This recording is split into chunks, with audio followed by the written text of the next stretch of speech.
नमस्कार, मैं संतोष कुमार और आप देखना शुरू कर दिया है नेशनल न्यूज हंट। आज प्रसिद्ध रणनीतिकार प्रशांत किशोर का जन सुराज पद यात्रा घूमते हुए जो और यह पद यात्रा जो है आज खुटौना प्रखंड के अंतर्गत जो है आप पहुंच चुका है। और अभी जो इसका जो स्टैंड है, इसका जो विश्राम है खुटौना प्रखंड के हनुमान नगर गांव में है। और आप देख सकते हैं कि चारों तरफ पंडाल लगाया गया है और खूबसूरत तरीके से सजाया गया है।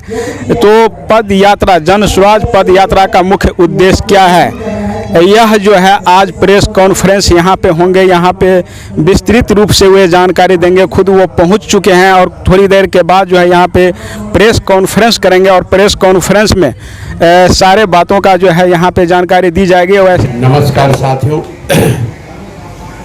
देखिए पदयात्रा जिसको आप जन स्वराज पदयात्रा के नाम से जानते हैं, ये अभियान पिछले वर्ष 2 अक्टूबर 2022 को हम लोगों ने शुरू किया। गांधी बितिहरवा आश्रम से पैदल चल के पिछले 14 महीनों में पश्चिम चंपारण से चल के पूर्वी चंपारण, शिवहर, गोपालगंज, सिवान, छपरा, वैशाली, समस्तीपुर, मुजफ्फरपुर, सीतामढ़ी होते हुए मैं मधुबनी में आया हूँ। पिछले 10-12 दिनों से मैं मधुबनी में हूँ। अभी कम से कम 15-20 दिन और यहाँ रहेंगे। पदयात्रा का उद्देश्य 3 है। 3 उद्देश्य को लेकर हम लोग चले हैं। पहला उद्देश्य ये है कि बिहार में जो गरीबी है, बदहाली है, पिछड़ापन है, ये सिर्फ आंकड़ों की बात नहीं है, ये दलों के दावे और उनके विरोध की बात नहीं है। बिहार में जितने भी नेता, जितने भी दल आज तक हुए, जिन्होंने जो काम किया या करने का दावा किया, वो सबको अगर हम लोग सही मान भी लें तो भी इस बात से कोई इनकार नहीं कर सकता है कि बिहार आज देश का सबसे गरीब, सबसे पिछड़ा, सबसे ज्यादा भुखमरी और बेरोजगारी वाला राज्य है। तो अगर आप इस बात को सामान्य नागरिक के तौर पर या बुद्धिजीवी के तौर पर सोचेंगे, समझने का प्रयास करेंगे, तो कहीं ना कहीं कोई गलती ऐसी है जो हम लोग के पकड़ में नहीं आ रही है। वरना पिछले 40-50 वर्षों में कितने लोग यहाँ मुख्यमंत्री बने, बड़े नेता बने, देश में अलग अलग लोग प्रधानमंत्री बने, बिहार की स्थिति यथावत बनी हुई है, कोई सुधार नहीं है। हम लोग 1967 में भी देश के सबसे गरीब राज्य थे जब कर्पूरी जी मुख्यमंत्री बने। 1990 में भी हम लोग देश के जब सबसे गरीब राज्य थे जब लालू जी मुख्यमंत्री बने। 2004 में जब नीतीश कुमार मुख्यमंत्री बने तब भी हम लोग सबसे गरीब थे। और आज भी हम लोग देश के सबसे गरीब और पिछड़े हैं, ये नीतीश कुमार के 18 साल के शासन के बाद भी। तो कहीं ना कहीं हमें ये समझने की जरूरत है कि आखिर ये गरीबी पिछड़ापन है क्या, क्यों? लोग बताते हैं कि नेता यहाँ काम नहीं कर रहा है, बड़ा भ्रष्टाचार है, ये है वो है। तो भाई ये समस्याएं तो पूरे देश में है। पूरे देश में नेता कोई हरिश्चंद्र तो है नहीं। हर जगह नेता वादा करते हैं, कुछ वादा खिलाफी होती है, लेकिन जिस तरह की बदहाली, गरीबी आप बिहार में देखेंगे वो देश में कहीं नहीं। उसकी वजह क्या है? उसके मूल में वजह यह है कि यहाँ के लोग जितनी भी अपनी समस्याओं से जूझ रहे हैं या जिसको समझ रहे हैं, जिस पर 5 बरस बैठकर हम और आप चर्चा करते हैं, लोगों को पता है कि यहाँ बच्चों के लिए पढ़ाई नहीं है, लोगों के बच्चों के पास रोजगार नहीं है, हर सरकारी विभाग में भ्रष्टाचार है, लोगों को पता है सड़क नहीं है, नाली नहीं है, गली नहीं है, खेत के लिए पटवन का साधन नहीं है, बाढ़ से लोग प्रभावित हैं, जल जमाव से लोग पीड़ित हैं, उनके फसल का उनको दाम नहीं मिलता है, कोई घर में बीमार पड़ जाए तो अस्पताल नहीं है। सारी बात हम लोग को पता है और लोग इसकी खूब चर्चा भी रोज करते हैं। लेकिन समस्या यह है कि जब हम लोग वोट देने जाते हैं इन सारी बातों को भूल जाते हैं। और बिहार में कम से कम पिछले 30-40 वर्षों में वोट सिर्फ और सिर्फ 4 ही मुद्दे पर पड़ रहा है।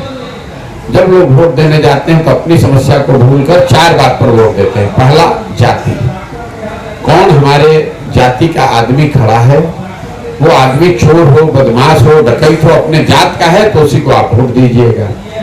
लेकिन कई समाज में जिन लोगों की सोच है कि भैया हर आदमी जाति पर वोट देता है, ये भी सही नहीं है। इसलिए कि अगर हर आदमी जाति पर ही वोट देता तो नरेंद्र मोदी को तो वोट मिलना ही नहीं चाहिए बिहार में, क्योंकि उनकी जाति के तो बहुत लोग नहीं रहते हैं। तो जो जाति पर वोट नहीं देते हैं वो धर्म के नाम पर, राष्ट्रवाद के नाम पर वोट दे रहे हैं। आपने देखा 2019 में कई लोगों ने जिन्होंने तय किया था कि हमको भाजपा को वोट नहीं देना है, संसद ने काम नहीं किया है, पुलवामा के नाम पर, राम मंदिर के नाम पर फिर जाकर उन्हीं को वोट दे दिया। तो जाति पर, धर्म पर और दूसरे और जो बड़े मुद्दे हैं, लालू के डर से भाजपा को और भाजपा के डर से लालू को। समाज में एक बड़ा वर्ग है जिन्होंने लालू जी का 15 साल का राज देखा है, उस राज में अपराध का दौर देखा है। लोग ये कहते हैं कि भाई हमको 2 रुपया कम मिले, हम गरीबी में जिंदगी बसर कर लें, हमको 2 रोटी कम खाएं, लेकिन कम से कम डकैती, चोरी, अपराध, अपहरण उस तरह का नहीं है जैसा लालू जी के राज में था।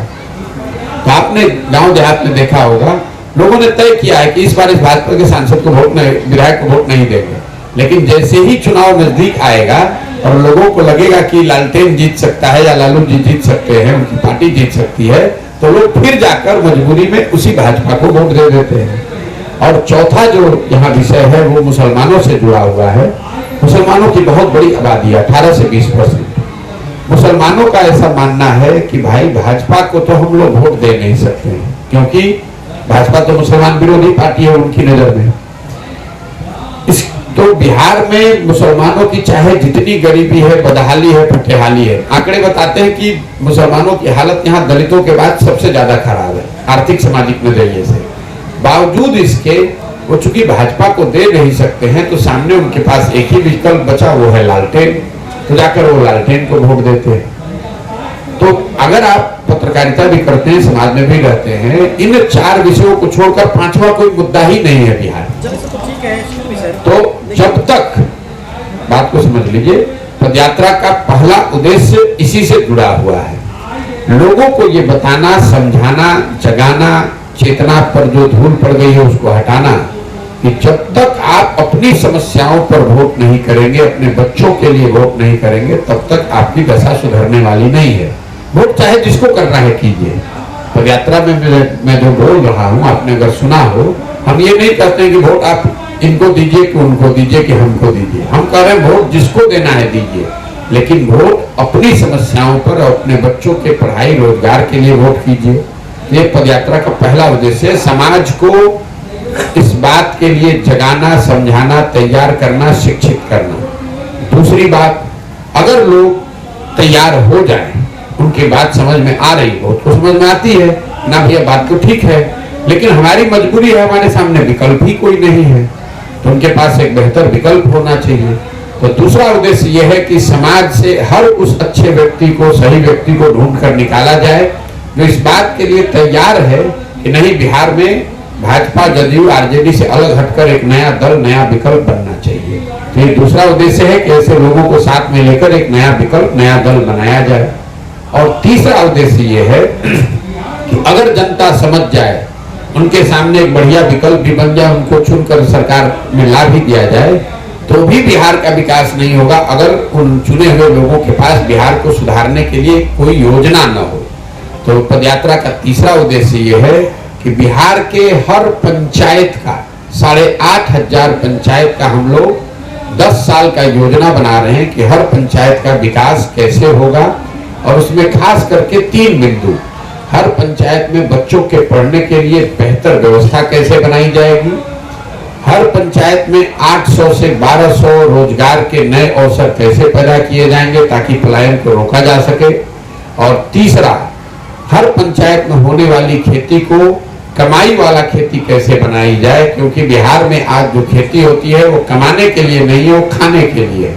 आपने बोलचाल की भाषा में सुना होगा, लोग जब खेती करने आते हैं खेती के सीजन में, तो कहता है खेती यहाँ करने आए हैं भैया, रोपनी चल रहा है, कटाई चल रहा है, कमाने के लिए मजदूरी करने जाते हैं।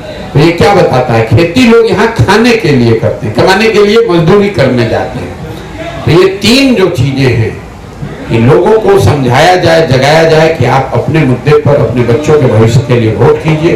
विकल्प के अभाव में उन्हें मजबूरी में किसी को वोट न करना पड़े, इसके लिए उनके सामने एक विकल्प दिया जाए।